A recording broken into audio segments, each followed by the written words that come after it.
Hello सभी बच्चों को good morning, good evening, good afternoon. कैसे हो सभी? मुझे उम्मीद है आप बहुत अच्छे होकर। आपको बता दूं मैं भी यहाँ पे बहुत अच्छा हूँ।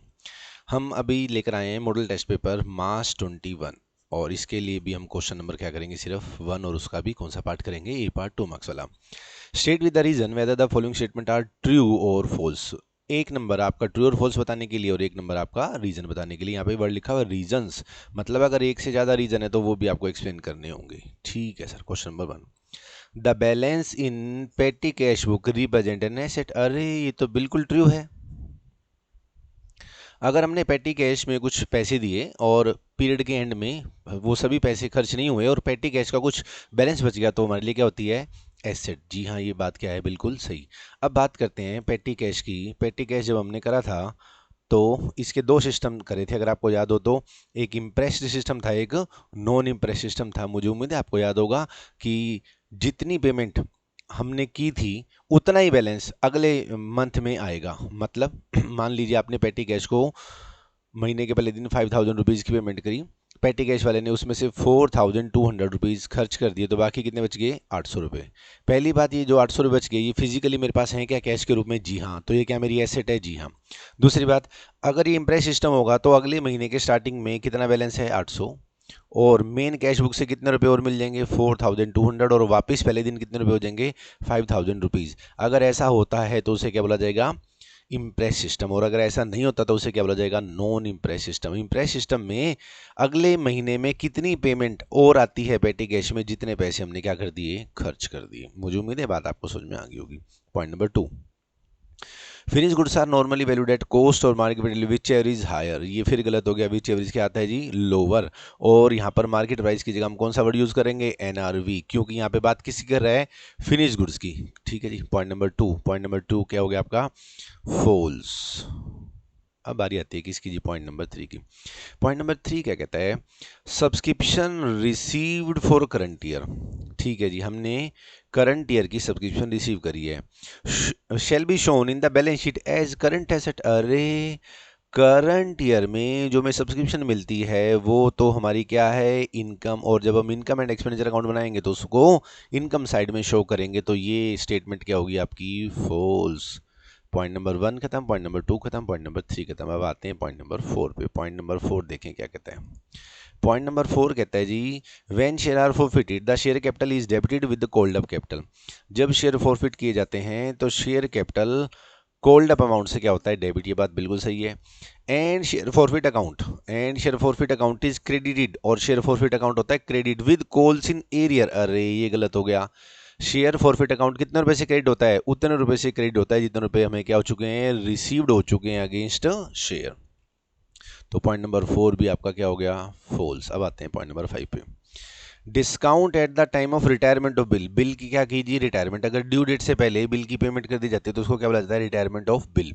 रिटायरमेंट ऑफ बिल में क्या लगेगा जी? डिस्काउंट। जी हाँ, ये डिस्काउंट क्या होगा? ड्रॉयर के लिए इनकम और ड्रॉई के लिए एक्सपेंसेस। ड्रॉई के लिए इनकम और ड्रॉयर के लिए expenses. Is a gain to the drawee. अरे ड्रॉई का गेन होगा। जी हाँ, बिल्कुल सही बात। ड्रॉई के लिए क्या हो जाएगा? ये गेन। तो ये स्टेटमेंट क्या होगी आपकी जी? ट्रू। लास्ट पॉइंट बच गया हमारा, point number 6। Bill received and bills payable books are type of subsidy book. This statement is also true.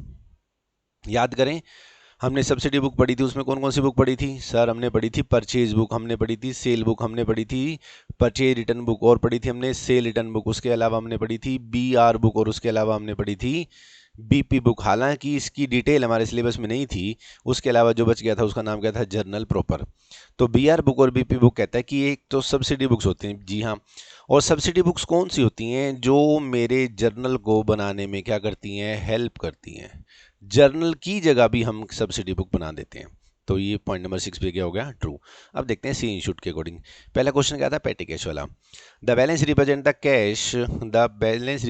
The cash physically in existence and therefore it is an asset. दूसरा point क्या था? Finish goods वाला। Finish goods are normal valued at cost और NRV. ध्यान दें यहाँ पे क्या लिखा हुआ है? एनआरवी। और क्वेश्चन में क्या लिखा हुआ था? Market price. शायद क्वेश्चन में क्या लिखा हुआ था? Market price. आंसर में आपने क्या लिखना है? कॉस्ट और एनआरवी। ध्यान रखना आप ये बात। ठीक है जी। नेक्स्ट पॉइंट क्या कहता है? पॉइंट नंबर 3 किस चीज़ का था? सब्सक्रिप्शन वाला था। Subscription, current year subscription shell be shown in the credit side of income and expenditure account and note in the balance sheet. यही बात हमने कही थी, एज इट इज हमने लिखना है और इसके साथ रीजन भी देना है, as it is not a capital item, क्योंकि ये कैपिटल आइटम नहीं है इसलिए बैलेंस शीट में नहीं जाएगी। पॉइंट नंबर 4 किस चीज का था? शेयर वाला था। When the share are forfeited, the share capital is debited with the called up capital and forfeited with the share of capital forfeited, and share forfeit account is credited with amount received on share of forfeit। यही बात हमने कही थी, share forfeit में तो वो पैसा आता है जो मैं क्या चुका रिसीव, तो वो स्टेटमेंट पे क्या हो गई थी? फॉल्स। पॉइंट नंबर 5 क्या था? डिस्काउंट। जब बी आर रिटायर होता है, बिल रिटायर होता है, तो उस समय जो डिस्काउंट होता है वो डिस्काउंट ड्रॉयर के लिए क्या होता है? एक्सपेंडिचर, और ड्रॉई के लिए क्या होता है? इनकम। गेन है किसके लिए? ड्रॉई के लिए। ड्रॉई के लिए क्या है? Gain and loss to the drawer. This statement is also true. और था अगला कौन सा था? B R book and BP book. Yes, they are type of subsidy books which is alternate to the journal. ये बात मैंने आपको बताई थी, जर्नल को आसान बनाने के लिए जर्नल की जगह जो चीज़ हम बनाते हैं उसको क्या बोलते हैं? Subsidy book. और सब्सिडी बुक हमने अभी पढ़ी थी, कौन कौन सी है हमारी?